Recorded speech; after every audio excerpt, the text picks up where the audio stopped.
All the world's a stage, and all the men and women merely players. They have their exits and their entrances. And one man in his time plays many parts, his acts being 7 ages.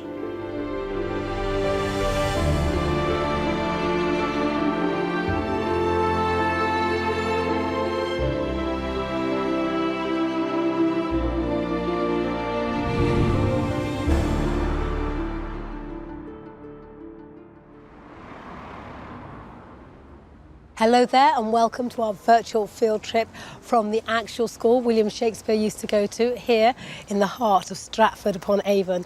This is the very building the young William was educated in during the reign of Queen Elizabeth I. It's a really good year to be celebrating Shakespeare, our greatest playwright and poet. But why does everybody make such a fuss about a guy who was around 4 centuries ago? Today, we'll learn about William Shakespeare's childhood. Quo nomine appellaris? Juliet Shakespeare, Magister. We find out about his life as an actor, poet and playwright in London. Every time Shakespeare walked across London Bridge, he would have seen grinning down at him the head of a traitor. We discover how we can make the most of his work. Now does my project gather to a head? He's a really good writer because he makes like a story out of what people are saying. I think that's quite hard to do. And we talk to one of our finest actors, Ian McKellen, about his passion for Shakespeare. Although the plays are 400 years old, they go on being more than relevant, they go on being entertaining and illuminating. And for me, that's what makes Shakespeare the best writer of them all. Now, this rather fabulous building behind me used to house Shakespeare's schoolroom and the Town Guildhall. And it's just undergone a huge 9-month restoration programme ready for this year's big anniversary. And I am so excited because we aren't allowed to go in and film before they've done all the finishing touches. The whole medieval building is becoming a new visitor attraction, giving an authentic experience of Shakespeare's school days. First, you come into the council chamber where Shakespeare's father John served as mayor for a year in 1568, while William was at school upstairs. Now, this rickety old staircase is the staircase William would have climbed every day on his way to school, and I can't believe I'm actually following in the bard's footsteps, so to speak. Well, through there is the classroom William would have spent all his school day, and it sounds like a lesson's going on at the moment. These reenactors in Tudor costume include pupils who we know William went to school with, like Richard Field, as well as the character of William himself. Sedate omnes. First, boys, the Catechismus Parvus. Richard Field, recite for me the articles of your Christian faith. Quo nomine appellaris? Ricardus Fieldus. Quis hoc tibi nomen imposuit? Qui votis esponsione Deo pro me obligarant in baptismo meo. Quo nomine appellaris? Juliet Shakespeare, Magister. Sit down, Shakespeare, and listen to young Field here. You may learn something yet. Quid tunc properunt? Quia Deos poponderunt voluerunt. Hi, William. Hi. What's going on here? So at the moment, Richard Field is reciting his catechism. So this is a section in the Bible which is like stating what you believe in, and it's all in Latin. It's a massive chunk of text, and he's not doing so well at the moment. I don't know if I'd be doing too well either. Sanctissimae Dave. Oh, Field, I'm not impressed with your Latin. Sit down. So how important is Latin in the school day? Latin in the school day is a very big proportion of our day. All the Bibles are written in Latin, so at church services, people are talking in Latin. And so it's important we understand what God's trying to tell us. Now let us return to dear old Ovid. Latin first, English second. Who's first? Fuente moriens, et munere traxit, and dying pulled it warm from And also we learn about plays And Ovid, which is one of our favourites, a person, I like him quite a lot, it's all in Latin. So what we do is we go through the play, learn what all the different words mean, and then we perform it in Latin. What other lessons do you have? We have maths is another big part, because mental maths is a very big part of any job you need. So if you want to be a banker or a glove maker, you need to know how to divide stock. So what was a typical school day like? So a typical school day begins at 6 a.m. 6 a.m. and then finishes 12 hours later at 6 p.m. That's an incredibly long day. That is a very long day. Well, this is the route William would have taken home. It probably took about 5 minutes. Looked pretty much like this, apart from, of course, the traffic. And the road probably would have been a bit of a dirt road. But apart from that, pretty much the same.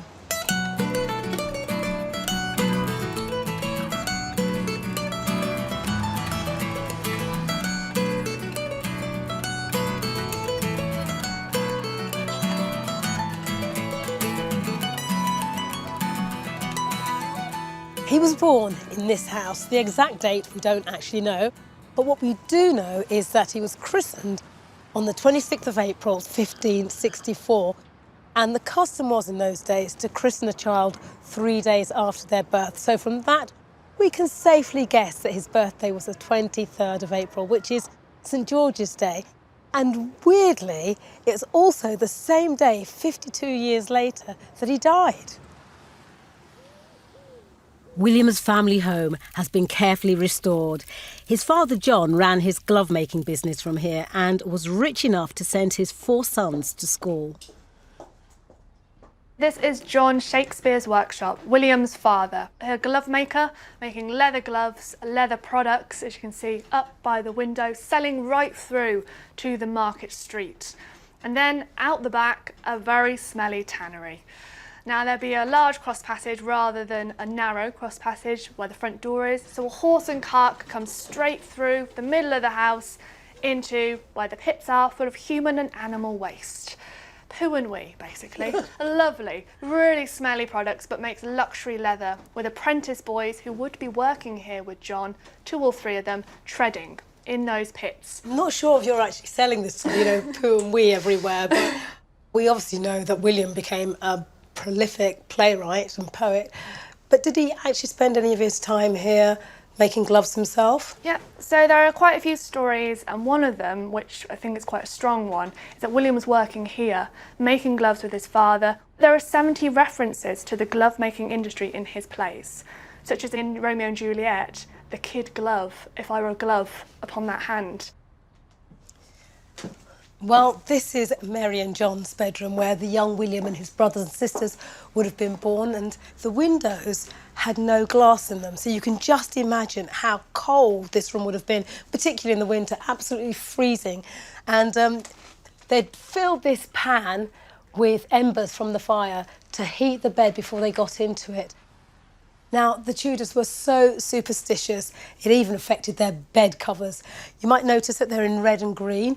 Red was to protect them from death, and green for fertility. So they thought of everything.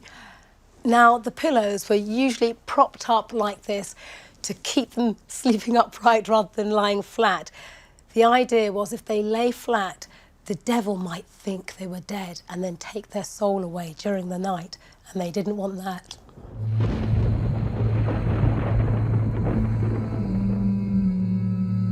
Aged 18, William married Anne Hathaway, and they quickly had 3 children. But at some point in his mid-20s, he went to London, drawn to the world of theatre.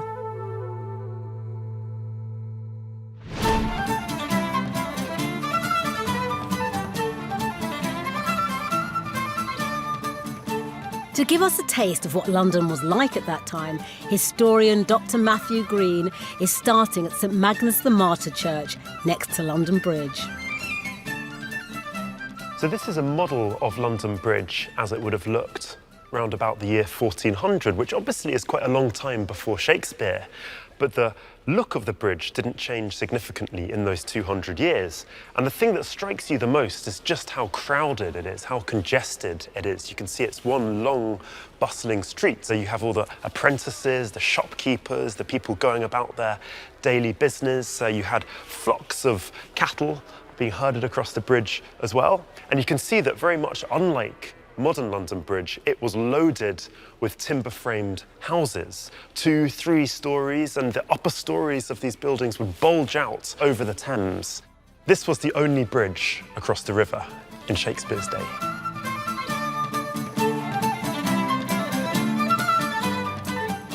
So we're on London Bridge, looking eastwards, and just about the only building that Shakespeare would have recognised from this vantage point would have been the White Tower in the middle of the Tower of London complex. He would not have been able to see Tower Bridge in front of us because that wasn't built until 1894. On the other side of the river, we can see St Paul's Cathedral, but this looks very different today because that is Christopher Wren's cathedral that was rebuilt after the Great Fire of London. In fact, thanks to the Great Fire, there's very little architectural evidence of the Tudor period in London.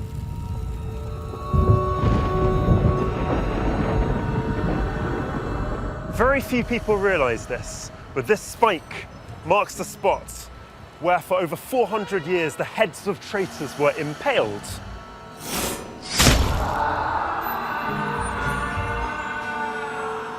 These heads were parboiled and they were coated in resin, so they were waterproofed. So every time Shakespeare walked across London Bridge, he would have looked up and seen grinning down at him the head of a traitor.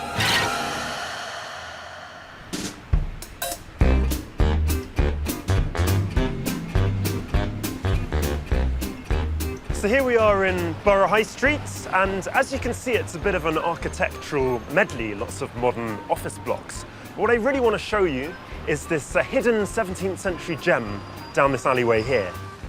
Shakespeare lived nearby in the 1590s, so this pub would have been incredibly familiar to him. Not this exact building, which was rebuilt in 1676 after a fire, but the medieval inn that stood on the site for hundreds of years. This is London's sole surviving galleried coaching inn, but back in Shakespeare's day, there were dozens of them. Spectators would throng onto galleries, just like this one, gazing down at the players who were performing miracle plays and secular drama in the courtyard below.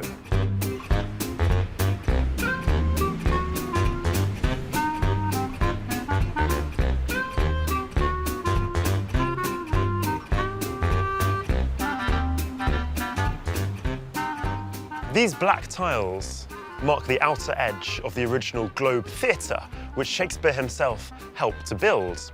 And then it survived into the 1640s when it was shut down by the Puritans who disapproved of theatre. Right next to the spot where Shakespeare helped build a theatre was this. It takes its name from the bull and bear baiting arena that once stood on a spot near this site. But at the time, this was considered brilliant entertainment and it actually conditioned audiences to expect a degree of violence from the plays that they would then go and see. So an audience in Shakespeare's time would see no contradiction between enjoying the pandemonium at the Bear Pit one afternoon and then going to watch something philosophically searching like Hamlet the next. It wasn't possible to rebuild Shakespeare's Globe in exactly the right place. So here it is, a modern-day replica of the Tudor original. It means that audiences once again can enjoy Shakespeare's plays in exactly the kind of theatre they were designed for.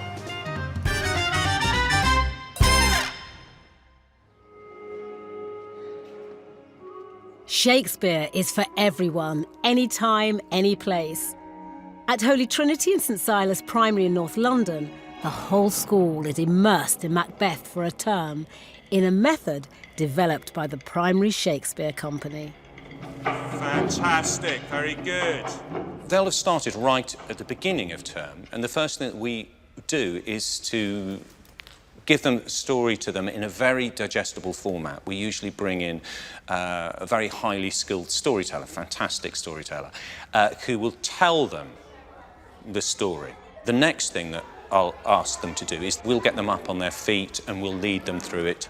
Then we might ask them to do an exercise like Lady Macbeth reply to her husband. We hear a part of Macbeth's letter, but we never get the return correspondence. So as an exercise, we might say, right, OK, well, so what, Lady Macbeth, why don't you sit down and write to your husband and say exactly why you think he should do what you want him to do, which is to kill the king, to murder Duncan. For some of the children, perhaps particularly lower down the school, we might ask them to think very much about the witches. What are they putting in their cauldron? How could you create a fantastic potion? And could you make that spell in rhythm as well, in the same rhythm as Shakespeare? You go, Luke sees his job as removing the fear of the text. Then you can stand up and you can say, I see thee compass with thy kingdom's pearl. Well, for a lot of people, their first experience of Shakespeare has been handed the play in a book, on the page. That's not the play. It isn't. It's called a play for a reason. It's because it's playful. And the book is, the play script is just a map. And the play is what lives and breathes when you get up and speak the text. If you understand the story, if you've acted it out physically, then the words make so much more sense.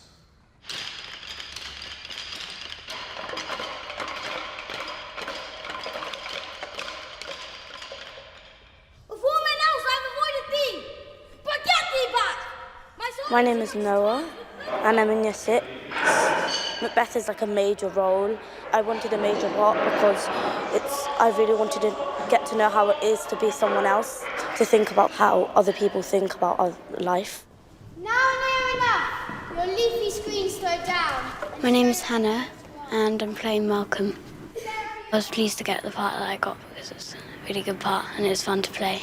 We invite to see us. I think Shakespeare's difficult, but it's a good challenge, to learn, and you can learn so much through it, the word roots of our words today. Hey, how are you greeting him?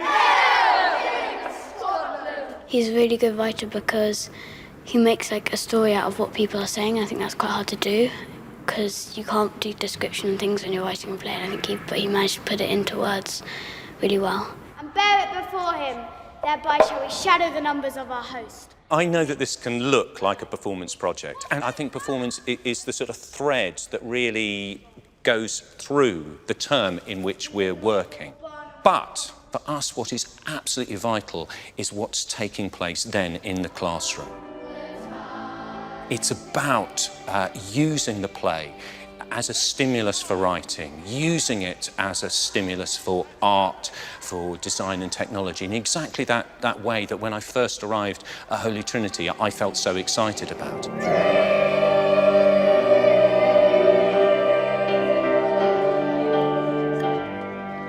Very good, well done.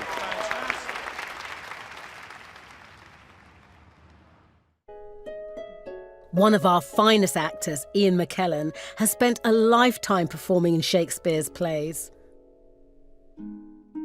If somebody invites you to read a bit of Shakespeare and understand why so many people like me are crazy about Shakespeare and think he's the greatest writer who ever lived and provided us with so much entertainment, it's almost as silly as me writing down all the moves in a football match and saying, enjoy that.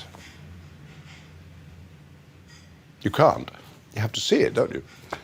Same with Shakespeare, really. You have to see it in the theatre. But is it difficult playing Shakespeare's roles? People say, oh, how do you learn all those lines? Well, because the lines aren't just lines. The words express emotions. So what you're learning when you learn the words is learning how you're feeling. Words is only part of it. Many of his plays are written in verse, just as all pop songs are written in verse. They have rhymes, they have rhythm. Same with Shakespeare. But the rhythm doesn't mean to say that it sounds odd. It doesn't. If music be the food of love, play on. That's written in rhythm. De-dum, de-dum, de-dum, de-dum, de-dum. If music be the food of love, play on. Even the most famous line of Shakespeare, to be or not to be, that is the question, is, again, the same rhythm. So that is a device that Shakespeare uses, I think, in part to help the actors learn the lines, because it's easier to learn the lines if there's a rhyme at the end, maybe, or if there's that rhythm. Although the plays are 400 years old, they go on being more than relevant, they go on being entertaining and illuminating. And for me, that's what makes Shakespeare the best writer of them all. Ian's been closely involved in a new app to make Shakespeare more accessible. This is a way of you reading Shakespeare, but with the help of people who've studied the plays and acted in them, and they are the actors. So in our app, you can see the words of Shakespeare, which will move up, and across the top will be the actors speaking the words as you're following them here. Now does my project gather to a head. My charms crack not. My spirit So you hear the words out loud, and in hearing them, it's easier, much easier, than reading them on your own. And you're in the company of me and Derek Jacobi and other actors who know a lot about Shakespeare and love Shakespeare, and they'll be able to convey to you the meaning of the words much, much, much in a much simpler way than you could ever do it on your own. Shakespeare's work tells us so much about life in the early 1600s. In the birthplace garden, there's a wall book which Dr. Nick Walton helped to create. Well, already I can see here, it looks like it's got everything, all of life is sort of plastered on these pictures. It is. Well, you've got all Shakespeare's 38 plays, all pictured in the Globe Theatre where they'd have been performed. And there's some weird and wonderful things that happen in the plays, but also some very familiar things. So in Henry VIII and in The Winter's Tale, you'll find babies being born. In The Merry Wives of Windsor, you'll find children going off to school. And then you've got things like kings being crowned, you've got soldiers going off to war, and you can see there's a lot of blood on the wall chart. So sadly, there's some very bloody deaths as well. Just right there, there's a leg and no body. That's right, really horrible things. It was a violent place to be in Shakespeare's London at the time. Do you think that's why his plays were so popular, because he really sort of connected with everyday life? He knew what it was like to be us. He knew what it was like to feel the wonderful things that we feel, and he found the most amazing language and poetry to express that in. But he also knew some of the terrible things that we feel and some of the awful things that people can do to one another. He shows you those, and he makes you ask why. I always think Shakespeare leaves you at the end of his plays, walking away from his theatre, saying, would I have behaved like those characters? Do I think it was right what they did? He wants people to talk. He wants people to have a conversation, and he wants them to come back to his theatre to watch another play. So I think Shakespeare's plays always make you think.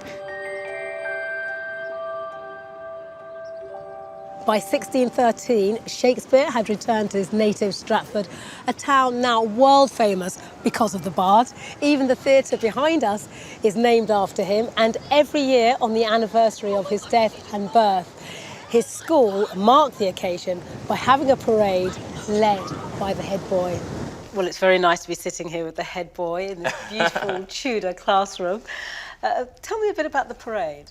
So it's really amazing to see. You've got roughly 700 people, 700 students from this school processing from the school gates all the way down to Holy Trinity. The streets are lined with people. You've got other schools behind you, the RSC, various people dressed up. You've got big marching bands. It really does feel, the atmosphere is like a celebration, as it should be. So the head boy will carry the quill to the church, and there's a bust of Shakespeare very close to his grave, and I will put the quill in his hand.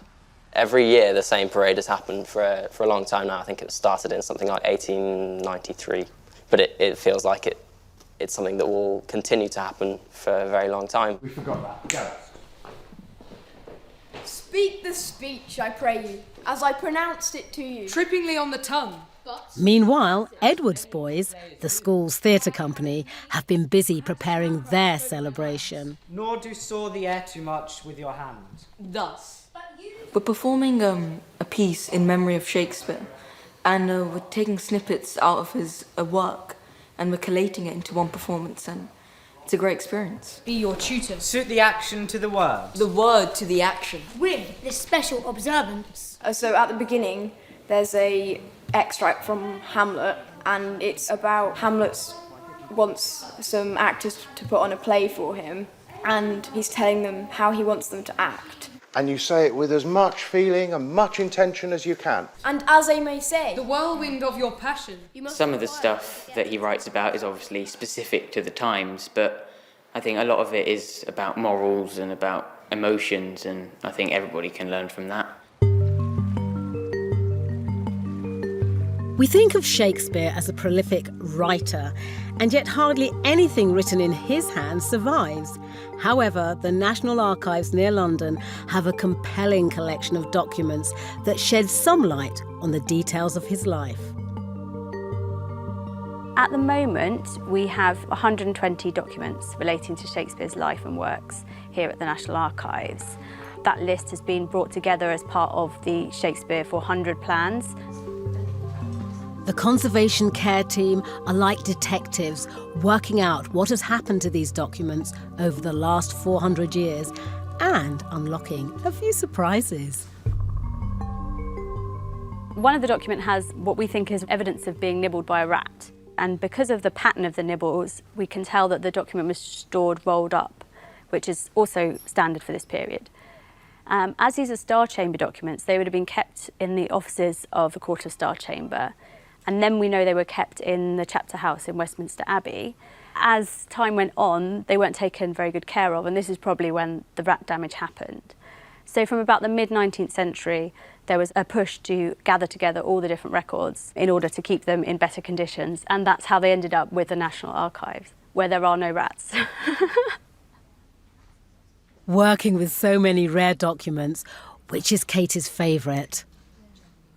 My favourite document, I think, is the accounts of the Master of Revels. He has the most wonderful list of Shakespeare's plays, and they don't have a standard title, so they're quite quirky. Instead of Othello, you get the Moor of Venice, and Shakespeare's name is written down the side in one of the documents. And I think that one, for me, really, really brings to life that moment in time of these plays, these new plays being performed at court. On display at London's King's Shakespeare Festival are 4 of the 6 known signatures, including 2 on his last will. One of the most poignant elements to it is he is obsessed with having a male heir, and he kind of goes through a long passage saying, if my daughter has a son who has a son, everything will go to him, and none of these eventualities come to pass. He only has daughters, his daughter only has a daughter, and she dies, and that's when the line ends. So what you get is him obsessing over a physical, human legacy, and actually his legacy is the first folio or all his plays. And so that's a kind of a nice way to think about his bequest as being something much bigger than he ever could have imagined. After its exposure, the last will must be locked away in total darkness for 25 years to recover.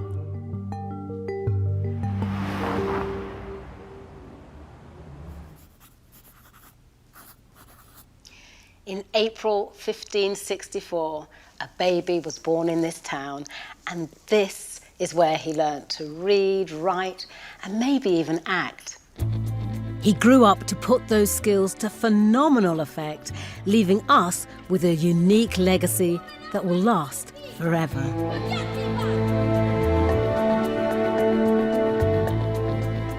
Thank you so much for joining us today. From Stratford-upon-Avon, it's time to say goodbye.